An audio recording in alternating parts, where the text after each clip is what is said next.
ഇന്ന് ആദ്യം സഭാ ഫലിതങ്ങളാണ്. ആർത്തവകാലങ്ങളിൽ ജോലി ചെയ്യുന്ന സ്ത്രീകൾക്ക് അവധി അനുവദിക്കണമെന്നുള്ള അപേക്ഷയുമായി പ്രതിപക്ഷത്തു നിന്നും ശബരിനാഥൻ രംഗത്തെത്തി. പക്ഷേ പറഞ്ഞത് ശബരിനാഥനും പ്രതിപക്ഷത്തിനും വിനയായിപ്പോയി. ആദ്യം ശബരിനാഥൻ്റെ ആ അപേക്ഷ കേൾക്കാം.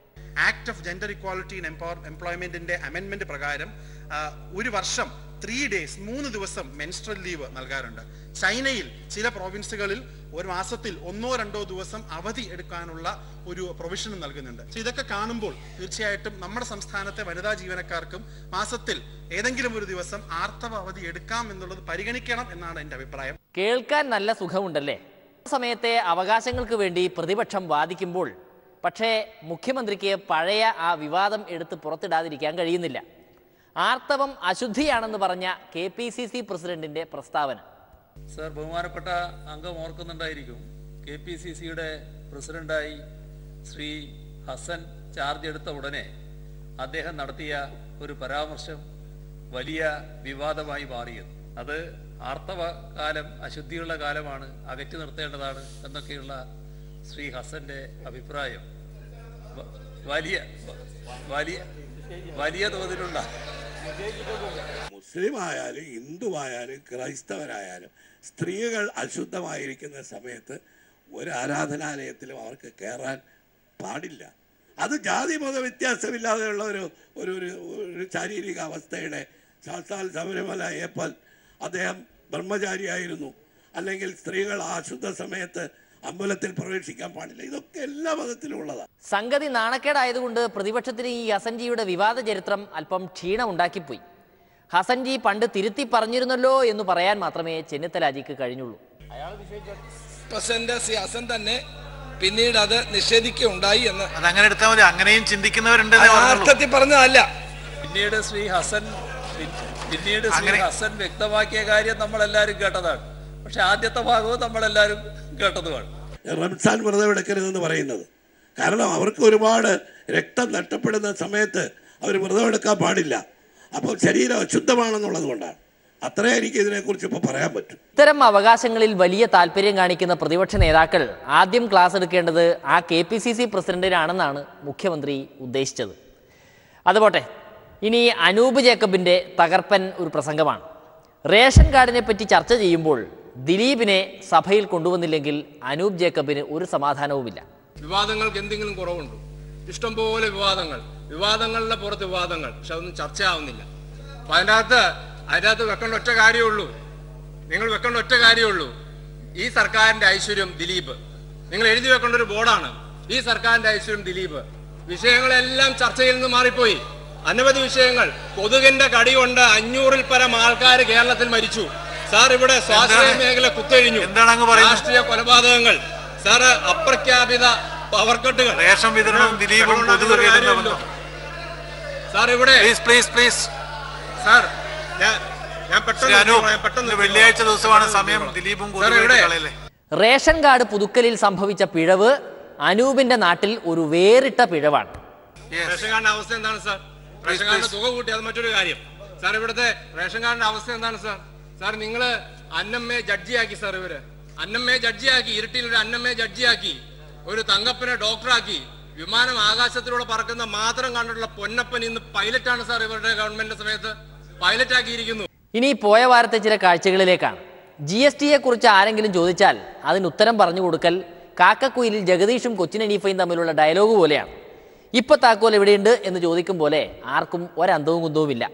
നാട്ടുകാരെ ഇതൊന്ന് പഠിപ്പിച്ച് മനസ്സിലാക്കാൻ ഒരാൾ വേണ്ടേ? സംസ്ഥാനത്ത് ധനതത്വശാസ്ത്രജ്ഞനായ ഒരു മന്ത്രി ഉണ്ടായിട്ട് ഇനി ആരെയും ഇത് പഠിപ്പിച്ചു കൊടുത്തില്ല എന്ന് പറയണ്ടല്ലോ. അങ്ങനെയാണ് തോമസ് ഐസക് സാർ GSTയെ പറ്റി ക്ലാസ് എടുക്കാം എന്ന് തീരുമാനിച്ചത്.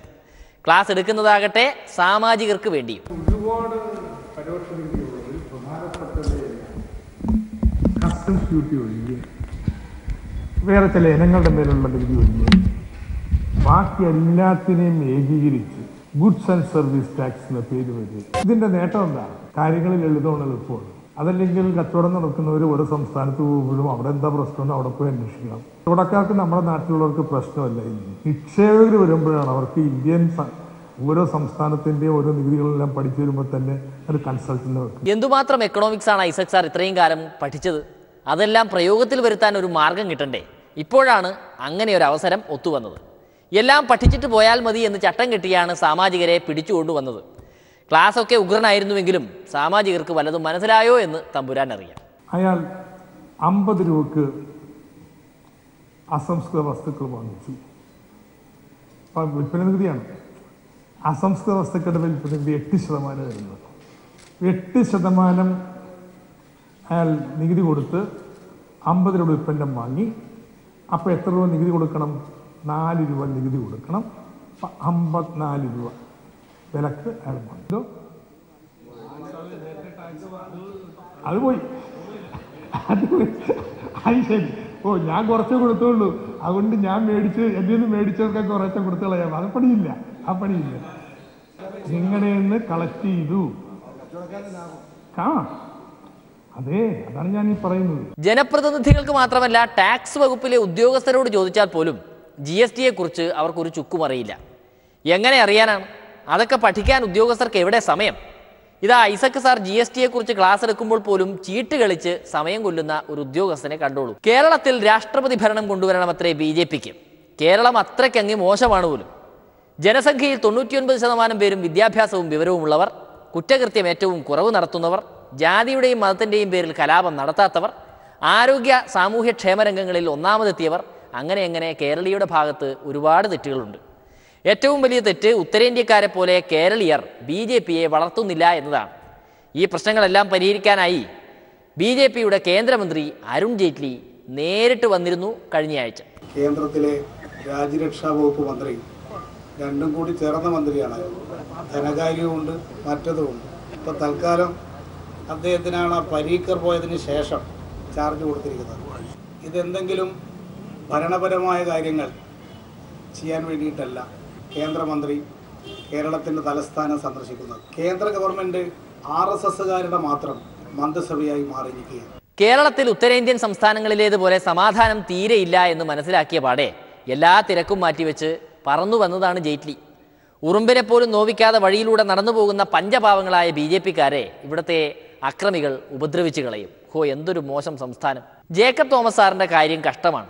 എങ്ങനെ കഴിഞ്ഞിരുന്ന മനുഷ്യനാ ഇപ്പോൾ ആ അന്വേഷണവും കേസും കൂട്ടവും ഒക്കെയായി ഒരു മൂലക്കിരിക്കാൻ പോവുകയാണ്. തുറമുഖ മേധാവിയായിരുന്നപ്പോൾ എന്തൊക്കെയോ കാട്ടിക്കുട്ടി എന്ന് പറഞ്ഞ് CAG ആണ് ജേക്കബ് തോമസിനെ ചുവപ്പ് കാർഡ് കാണിക്കുന്നത്. കപ്പലോടിക്കാൻ അറിയാത്ത ജേക്കബ് തോമസിനെ അവിടെ പോസ്റ്റ് ചെയ്ത ആളോടാണ് ആദ്യം ചോദിക്കേണ്ടത്. കപ്പലോടിക്കാൻ അറിയാത്ത ജേക്കബ് തോമസിനെ അല്ലേലും ഇക്കാലത്ത് ഒരു നല്ല കാര്യം ചെയ്താൽ ആർക്കും പിടിക്കില്ല. പണ്ട് മുറിവാലം പൂച്ചയും കുരങ്ങച്ചനും കൂടി വാഴക്കൃഷി ചെയ്തതുപോലെയാണ് ജേക്കബ് സാറിൻ്റെ കാര്യം.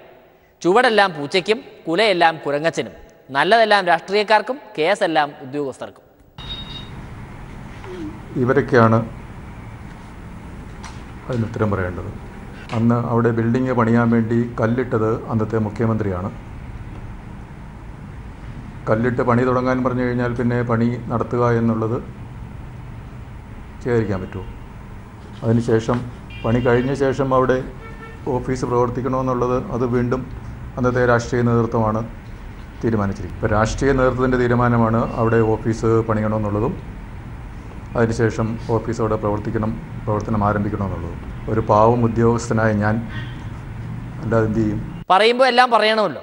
പണ്ടൊരു 134 കോടിയുടെ അഴിമതി നടന്നിട്ട് ഈ CAG അത് വല്ലതും പിടിച്ചോ എന്നാണ് ജേക്കബ് സാറിൻ്റെ ചോദ്യം. 134 കോടി രൂപ മോഷ്ടിച്ചുകൊണ്ട് പോയി എന്നുള്ളത് C&G റിപ്പോർട്ടിൽ 2004 സിവിൽ സപ്ലൈസ് കോർപ്പറേഷൻ്റെ വന്നതിൻ്റെ ക്രമക്കേട് മാത്രമായിരുന്നു. റിപ്പോർട്ടുകളെല്ലാം ഇപ്പം എനിക്കെതിരെ കുറേയധികം റിപ്പോർട്ടുകൾ ഉണ്ടാക്കിയിട്ടുണ്ടല്ലോ. അതെല്ലാം ശരിയായിരിക്കണമല്ലോ. ശരിയാകാൻ വേണ്ടിയിട്ടല്ലേ റിപ്പോർട്ടുകൾ ഉണ്ടാക്കുന്നത്. അല്ലെങ്കിലും ഒരു അഴിമതി കേസ് ഉണ്ടാക്കാൻ വലിയ പാടൊന്നുമില്ല. അത് മുന്നിലിരിക്കുന്ന കമ്പ്യൂട്ടറിൻ്റെ രൂപത്തിൽ പോലും വരും. അതിൻ്റെ അകത്തെ ഒരു പാരഗ്രാഫ് വായിച്ചപ്പോൾ എനിക്ക് ഭയങ്കര കൗതുകം തോന്നി. 2010-11 വാങ്ങിച്ച കമ്പ്യൂട്ടറുകൾ 2016 ഭാഗികമായേ പ്രവർത്തിക്കുന്നുള്ളൂ. 2011 വാങ്ങിച്ച കമ്പ്യൂട്ടറുകൾ അവിടെ വലിയതുറ തുറമുഖ ആസ്ഥാനത്ത് ഇപ്പോൾ ഭാഗികമായേ പ്രവർത്തിക്കുന്നുള്ളൂ. അതിന് ഉത്തരവാദി ജേക്കബ് തോമസ് ആണ്. അത് ശരിയായ റിപ്പോർട്ട് തന്നെയാണ് അല്ലേ? ശരിയായ റിപ്പോർട്ടാണ്, വളരെ കറക്റ്റായിട്ടുള്ള റിപ്പോർട്ടാണ്. 2011 വാങ്ങിച്ച കമ്പ്യൂട്ടറുകൾ 2016 ഭാഗികമായേ പ്രവർത്തിക്കുന്നുള്ളൂ എന്നുള്ള C&Gയുടെ കണ്ടെത്തലുകൾ വളരെ കൃത്യമാണ്, ക്രമക്കേടുമാണ്. BJP എന്ന പാർട്ടിക്ക് അച്ചടക്കം വളരെ മസ്റ്റാണ്. അച്ചടക്കം കാണിക്കാത്തവരെ ഒരു ദയാദാക്ഷിണ്യവുമില്ലാതെ പാർട്ടി പുറത്താക്കി കളയും. അച്ചടക്കം എന്നൊക്കെ പറഞ്ഞാൽ ഒരു ഉദാഹരണം പറയാം. അതായത് പാർട്ടിയിലെ ആരെങ്കിലും പണത്തിന് ടൈറ്റ് വരുമ്പോൾ സ്വല്പം അഴിമതി നടത്തി എന്ന് വിചാരിക്കുക. അത് പുറത്താരും അറിയാതെ നോക്കേണ്ടത് ഓരോ പാർട്ടിക്കാരൻ്റെയും ചുമതലയല്ലേ? അത് പാലിക്കാത്തവർ അപ്പോൾ അച്ചടക്ക ലംഘകരാകും. അതുതന്നെയാണ് പാപം വി രാജേഷിനും സംഭവിച്ചത്. ഒന്നോ രണ്ടോ അഴിമതി കഥകളാണ് പുറത്തു വന്നിരുന്നതെങ്കിൽ ക്ഷമിക്കാമായിരുന്നു.